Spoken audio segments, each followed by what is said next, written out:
영화 팬들과 유튜브 커뮤니티에서는 듄 파트 2에 대한 기대감이 많았습니다. 하지만 실제로 개봉 후 스코어를 보면 개봉 첫 주 약 82만으로 적은 스코어는 아니지만 흥행하고 있다라고 보기에는 어려운 스코어이기도 합니다. 같은 기간 파묘가 373만을 기록한 것과 대조적인 모습이라고 할 수 있을 겁니다. 하지만 IMAX에서만큼은 듄의 파워가 엄청나다는 것을 체감할 수 있죠. 자, 결과적으로 듄이 엄청난 화제작인 것은 맞지만 그 열기가 영화를 제대로 즐기기 위한 IMAX 예매에 집중되어 있고 대부분의 일반 관객들은 파묘를 선택한 것입니다. 그렇다면 듄은 왜 일반 관객들에게 선택받지 못하는 것일까요? 자, 간단하게 이야기를 해보면 영화에 대한 직관성이 떨어진다는 점과 진입장벽이 존재한다라는 것이 가장 큰 이유라고 생각을 합니다. 직관성과 관련된 이야기는 이전에 업로드되었던 파묘와 관련된 영상에서 언급했던 것처럼 영화의 제목과 포스터만을 보고 어떤 영화일지 파악하는 것이 중요한데 듄은 그런 직관성이 떨어진다라는 것입니다. 영화의 주인공인 티모시 살라메와 젠데이아가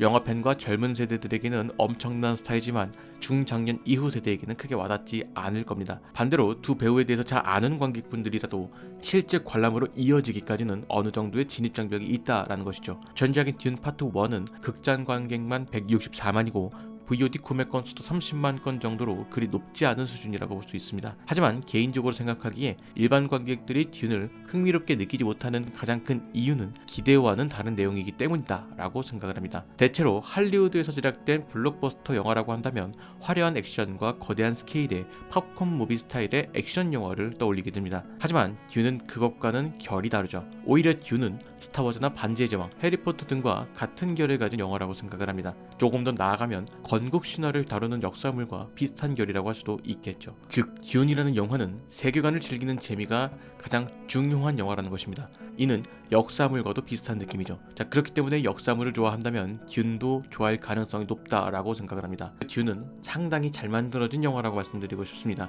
영화를 만들 때 모든 장면이 의미가 있어야 한다라고 배우는데 당시에는 그게 가능할까 싶기도 했습니다만 듄은 그러한 모습을 보여주는 영화입니다. 크게 눈에 띄는 것은 아니지만 매 장면에서 조금씩 정보를 제공합니다. 그런 식으로 영화가 조금씩 전진을 하게 되는데 그러다 보니 생기는 자연스러운 단점이 화장실 갈 타이밍을 잡기가 매우 어렵다라는 것입니다. 하지만 이러한 장점에도 듄은 앞서 이야기했던 진입장벽이 가장 큰 걸림돌이 될 것이라고 생각을 합니다. 앞서 언급했던 것처럼 파트 1에서 이어지는 내용이기 때문에 파트 1을 안 보고 본다면 그냥저냥 볼 수는 있겠지만 분명 이 영화는 액션 장면과 같은 액티브한 볼거리가 주된 콘텐츠인 영화는 아닙니다. 오히려 자연 다큐멘터리를 보는 듯한 자연 풍광을 볼거리를 제공하는 영화죠. 자, 그렇기 때문에 경험적인 면이 강조가 되는 영화인데 그런 면에서 듄은 특별관 관람을 적극 추천하는 영화이기도 합니다.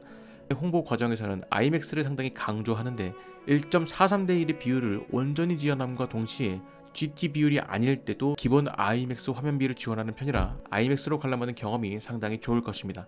개인적으로는 시각적인 정보가 너무 많으면 쉽게 피로감을 느끼는 편이기도 하고 영화도 긴 편이라서 사운드 특화관에서 관람을 했는데 영화가 사운드도 상당히 신경 쓴 영화이니 사운드 특화관도 좋은 선택이 될 것이라고 생각을 합니다.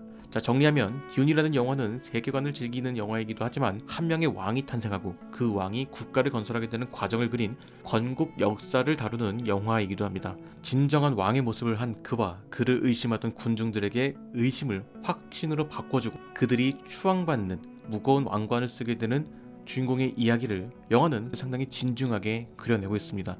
빠르게 달려가는 스포츠카보다는 무겁지만 안정적으로 운행되는 롤스로이스 같은 영화라고 볼 수가 있겠습니다.